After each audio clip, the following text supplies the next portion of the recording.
Vote আসে vote যায়, প্রতিশ্রুতিও পান কোচবিহার খাগড়াবাড়ি দোলাপাড়া এলাকার বাসিন্দারা, কিন্তু ভোট শেষ হলে আর প্রতিশ্রুতি পূরণ হয় না।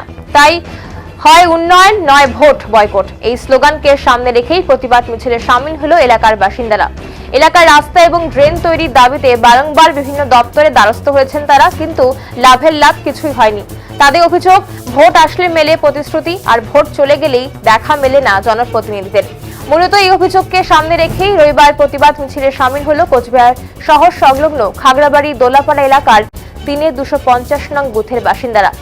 সামনে রয়েছে বিধানসভা নির্বাচন 2026, আর এবারে এই নির্বাচনের আগে যদি এলাকার রাস্তা এবং ড্রেন তৈরি না হয়, তাহলে তারা ভোট বয়কটের পথেই যাবেন বলে জানিয়েছেন বিক্ষুব্ধ বাসিন্দারা।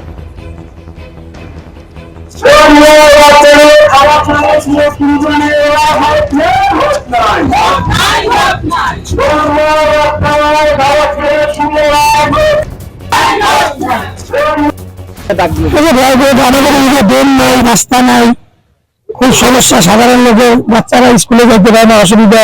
সকালের দিকে মানুষ অনেক সকালে কাজে যায়, তাও যেতে পারে না। কত বয়স্ক মানুষ আছে বাড়ির থেকে বাড়িতে পারে না বৃষ্টি হলে। এখনই যদি 2 ঘন্টা 3 রকম বৃষ্টি হয়, এখনই রাস্তার মধ্যে জল জমে থাকবে। এই জল নামতে 15 দিন সময় লাগবে। আবার তার মধ্যে যদি বৃষ্টি হয়, তাহলে আরো লোকের খুব অসুবিধা। এভাবে পাড়ার সমাধান হলো কিছুদিন আগে কলাগান হাই স্কুলে, ওখানে বিডিও সাহেব নিচে বলছে যে ডিসেম্বরের প্রথম দিকে কাজটা চালু হবে, তারপরেও কাজটা চালু হচ্ছে না। এর আগে রাস্তাঘাটের মাধ্যমে ড্রেনের মাধ্যমে হয়েছে যে কাজ হবে, আমাদেরকে খালি অঞ্চল থেকে আশ্বাস দিতে আছে যে হবে হবে হবে হবে, কিন্তু হইতেছে কোনো কিছু না। আমাদের আশেপাশে যে বুথগুলো আছে, এগুলোতে ঠিক কাজ হইতেছে, আমাদের এখানে কোনো কাজ হইতেছে না। কত বুথ এটা? এটা হলো 3-250। 3-250। এই জন্য এখন আমরা গ্রামের সাধারণ সবাই নাগরিক আমরা এই মিছিলের জন্য বাড়িয়েছি। এটা খাগড়াবাড়ি অঞ্চল। আমাদের এখানে রাস্তাঘাটের পরিস্থিতি এতই খারাপ, মানে বছর তো 6 মাস পর্যন্ত হাঁটুর উপরে জল, বাচ্চা স্কুলে উঠতে পারে না, বয়স্করা রাস্তায় বেরোতে পারে না। এমনকি রাস্তাঘাটে যে কাজে বেরোবে সবাই, বেরোতে হবে রাস্তায়, সেটা মানে উপায় থাকে না, এত খারাপ অবস্থা হয়ে যায়। তো একটা মানুষ যদি অসুস্থ হয়, তাকে কি করে নিয়ে যাবে? সুস্থ মানুষ কষ্ট করে যায়, খুবই কষ্ট করে যায়, কিন্তু বাচ্চারা স্কুল যেতে পারে না, দিনের পর দিন স্কুল বন্ধ, এইভাবে তো আর চলতে পারে না। আর দিনের পর দিন বসতি বেড়ে যাচ্ছে, দীর্ঘ 20 বছর ধরে এখানে কোনো উন্নয়ন নেই। দিনের পর দিন বাড়ি হচ্ছে, বসতি বাড়ছে, জনগণ বাড়ছে, ভোটও দিচ্ছে সবাই, কিন্তু রাস্তাঘাটে কোনো উন্নয়ন নেই, জলের ব্যবস্থা নেই, ঠিকঠাক ভাবে ড্রেনের ব্যবস্থা নেই। এই যে বাড়িগুলো হচ্ছে, সেই বাড়িগুলোর জলগুলো কোথায় নিয়ে যাবে? কোনো ড্রেনের ব্যবস্থা নেই। এর জন্যই এই স্লোগানটা আমরা রেখেছি, হয় ভোট বয়কট নয় উন্নয়ন।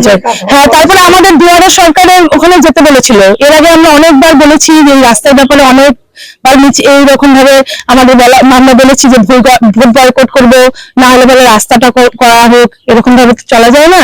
তো সেজন্য আমাদের দুয়ার সরকারের ওখানে যেতে বলা হয়েছিল। ওরা বলেছিল যে নভেম্বরের লাস্ট বা ডিসেম্বরের প্রথমের দিকে এই ড্রেনের কাজ হবে, রাস্তার কাজ হবে। এবার নভেম্বরের লাস্টে চলে গেলে, ডিসেম্বরে চলে গেলে, জানুয়ারি পড়ে গেলে, কোনো উন্নয়ন নেই, রাস্তাঘাটের কোনো ব্যবস্থা নেই, কোনো ড্রেনের ব্যবস্থা নেই, কোনো কিছুই নেই, কোনো কাজই হচ্ছে না। অথচ আমাদের সবাইকে বলা হয়েছিল যে ড্রেনটা হবে, রাস্তাঘাটও হবে, ড্রেনটা তো হবেই।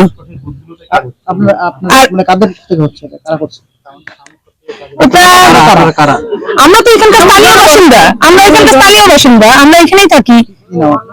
আমার নাম পূজা সাহা। হ্যাঁ, সবাইকে জানানো হয়েছিল।